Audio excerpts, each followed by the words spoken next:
विश्व रत्न परम पूज्य डॉक्टर बाबा साहब अम्बेडकर का आज महापरिनिर्वाण दिवस है। इस अवसर पर सवेरे से ही पूरे देश में क्या विश्व में भी बाबा साहब अम्बेडकर की प्रतिमा पर बाबा साहब अम्बेडकर को बड़े रूप से याद किया जा रहा है, उनको श्रद्धांजलि अर्पित की जा रही है, उनको अभिवादन किया जा रहा है। इसी के साथ आज बुरहानपुर में शाम को कैंडल मार्च के द्वारा कैंडल लगाकर यहाँ पर काफ़ी संख्या में बाबा साहब अम्बेडकर चौराहे पर कैंडल जलाकर यहाँ पर श्रद्धांजलि दी गई, अभिवादन किया गया। हमारे साथ में चौरे सर जी, सर मैं जानना चाहूँगा कि महापरिनिर्वाण दिवस पर उपलक्ष्य में क्या कहना चाहूँगा? महापरिनिर्वाण उपलक्ष्य दिवस जो है, इस उपलक्ष्य में हम सभी व्यक्तियों को, चाहे किसी भी धर्म के हों, किसी भी कास्ट के हों, लोगों को ये संकल्प लेना चाहिए कि बाबा साहब ने जो रास्ते दिखाए हैं समानता के, स्वतंत्रता के, न्याय के, सामाजिक न्याय के, उन रास्तों को हमको अपनाना है और उन रास्तों पर चलना है। हमारी आने वाली पीढ़ी को उस रास्ते पर चलने के लिए हमको स्वयं उदाहरण बनना है, पहले उनको सिखाना है। साथ ही साथ जो बाबा साहब ने भगवान बुद्ध का जो कल्याणकारी मार्ग दिखाया है, उस मार्ग पर चलते हुए हमको अपने देश का ही नहीं बल्कि विश्व के कल्याण की बात करना चाहिए, मानवता की बात करना चाहिए, मानवता की समानता की बात करना चाहिए, स्वतंत्रता की बात करना चाहिए, बंधुत्व की बात करना चाहिए। तभी इस देश का कल्याण हो सकता है, इस देश का विकास हो सकता है।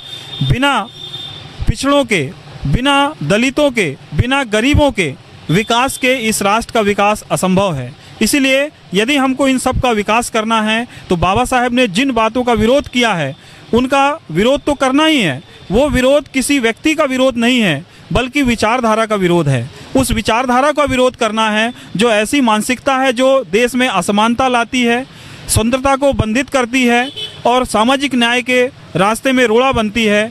उसको हमको भूलना चाहिए, उसको छोड़ना चाहिए और विश्व बंधुत्व की भावना से काम करना चाहिए, देश के विकास की भावना से काम करना चाहिए। जैसे बाबा साहब ने सच्चे मन से देश की सेवा की, उन्होंने अपने जीवन में बहुत सारी कठिनाइयाँ झेली, परंतु जब उन्होंने संविधान बनाया तो एक जरा सी भी उसमें झलक हमको नहीं दिखती कि उन्होंने जो समस्याओं का सामना किया है उसका किसी से रिवेंज लिया हो या बदला लिया हो। तो इस प्रकार से सभी के विकास के, सभी की भलाई की बात करते हुए हमको आज के दिन ये संकल्प लेना चाहिए कि बाबा साहब के बताए हुए रास्ते पर, मार्ग पर हमको चलना है और साथ ही साथ हमारे साथ के लोगों को भी चलने के लिए उनको अग्रसर करना चाहिए, उनको बताना चाहिए। और ये हमारी सबकी नैतिक जिम्मेदारी बनती है कि हम स्वयं आगे आकर बाबा साहब के द्वारा बताए हुए मार्ग पर, स्वतंत्रता के मार्ग पर, समता के मार्ग पर, न्याय के मार्ग पर, सामाजिक न्याय के मार्ग पर चलें और अपने देश का और विश्व का कल्याण करें। जय भीम, नमो बुद्धाय। सर मैं आपसे सर जानना चाहूँगा कि बाबा साहब अम्बेडकर ने भारतीय संविधान लिखा, संविधान के तहत सभी को अधिकार दिए, सबको समान रूप से देखा गया, लेकिन जब बहुजन महापुरुषों की जयंती आती है, उनकी पुण्यतिथि आती है, वो लोग नज़र नहीं आते जिनका बाबा साहब ने सभी को अधिकार दिया, लेकिन आज वो जयंती और समारोह में नज़र नहीं आते लोग। सर्वप्रथम मैं आज जो विश्व रत्न बाबा साहब अम्बेडकर जी को मैं नमन करता हूँ। आज उनके महापरिनिर्वाण दिन पर मैं उनको श्रद्धांजलि अर्पित करने आया हूँ यहाँ, और मैं ये संदेश बताना चाहता हूँ कि जो बाबा साहब ने हमें संविधान दिया है उसका हमें शतशः पालन करना चाहिए और उसको सभी को अंगीकृत करना चाहिए। जो भी समाज का विकास है, दलित, पददलित और सभी बहुजन समाज का जो विकास है वो बगैर संविधान के संभव नहीं है। सभी को इस संविधान को अंगीकृत करना चाहिए। और आज मैं ये अपील करना चाहता हूँ सभी समाज को, अपने बच्चों को, कि ये संविधान को आप सभी बच्चों को, अपने बच्चों को पढ़ाइए और उसके एक एक कलम से अवगत कराइए, तो ही हमारा जो है विकास संभव है। ये मैं कहना चाहता हूँ। सर क्या स्कूल के साहित्य में, स्कूल के सिलेबस में संविधान का पाठ्यक्रम होना चाहिए? तो अगर इसलिए होना चाहिए तो उस पर क्या प्रतिक्रिया आपकी? बिल्कुल होना चाहिए। संविधान जो है बाबा साहब ने जो दिया है स्कूल के पाठ्यक्रम में ज़रूर होना चाहिए। मैं ये कहता हूँ कि संविधान जो बनाया गया है बाबा साहब ने बहुत कड़ी मेहनत से, परिश्रम से बनाया गया है और ये सभी समाज के लिए बनाया गया है।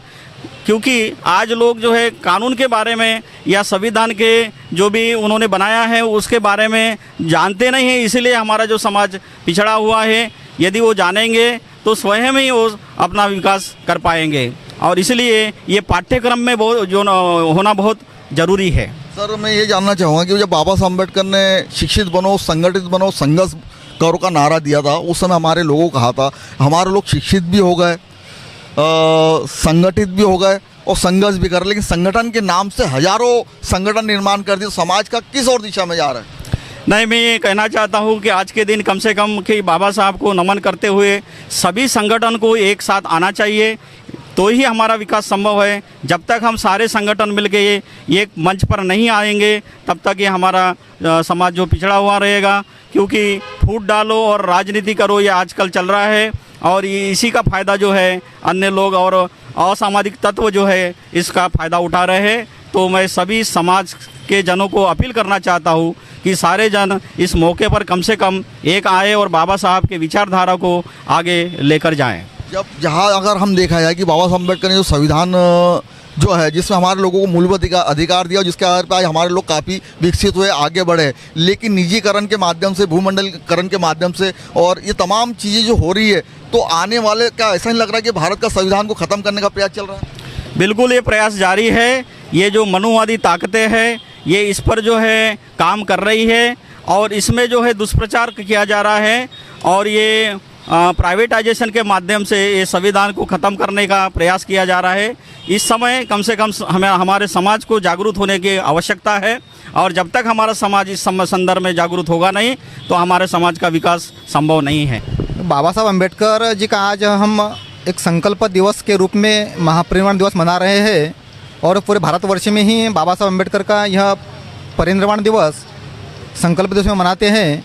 डॉक्टर बाबा साहब अम्बेडकर जी ने अपने जीवन काल में बहुत से ऐसी घटनाएं हैं जो उन्होंने सहन की। जैसे बाबा साहब अम्बेडकर जी को संविधान बनाते समय जो बाबा साहब अम्बेडकर जी के साथ में 7 लोगों की कमेटी थी, वो 7 लोगों में से कुछ लोग ने इस्तीफा दे दिया था, कुछ लोग अपने एक्सपायर हो गए थे, और कुछ लोग समय नहीं दे पाए थे। इसलिए कारण बाबा साहब अम्बेडकर जी के ऊपर ही सारा बोझ था, और बाबा साहब अम्बेडकर जी ने ही कड़ी मेहनत करके इस भारत देश को समता, स्वतंत्रता, बंधुत्व और न्याय पर आधारित ऐसा संविधान दिया। और बाबा साहब अम्बेडकर जी ने अपने महापरिनिर्वाण दिवस के एक दिन पूर्व 5 दिसंबर 1956 को जो एक वसीयत के रूप में हमें धम्म ग्रंथ दिया है, डॉक्टर भगवान बुद्ध और उसका धम्म, यह ग्रंथ बाबा साहब अम्बेडकर जी ने 24 अक्टूबर 1951 से सुबह 7 बजे इसका लिखान प्रारंभ किया, और 5 दिसंबर 1956 को इस ग्रंथ का बाबा साहब ने समापन किया। और उसी रात को बाबा साहब अम्बेडकर जी का महापरिनिर्वाण हो गया, और बाबा साहब अम्बेडकर जी हमें बाबा साहब अम्बेडकर जी इस दुनिया से अलविदा हो गए। तो बाबा साहब अम्बेडकर जी ने हमें जो मार्ग बताया है, जो रास्ता बताया है, शिक्षित बनो, संगठित बनो, संघर्ष करो, तो हमारा दायित्व बनता है कि हम बाबा साहब अम्बेडकर जी के मार्ग पर चले। और वास्तव में बाबा साहब अम्बेडकर जी का जो अधूरा मिशन है, कुछ लोग कहते हैं कि बाबा साहब अम्बेडकर जी का सपना था कि मैं भारत बौद्धमय करूँगा, लेकिन मैं मेरे व्यक्तिगत विचारों से कहता हूँ कि बाबा साहब अम्बेडकर ने कभी सपना देखा ही नहीं। क्योंकि हम ही लोग कहते हैं कि बाबा साहब अम्बेडकर जी 24 घंटों में से 18 घंटे पढ़ाई करते थे, तो बाबा साहब सोते कब थे? और सपना वो लोग देखते हैं जो सोते हैं। बाबा साहब अम्बेडकर जी ने अपने जीवन में कभी सपना नहीं देखा, सीधा संकल्प करते थे।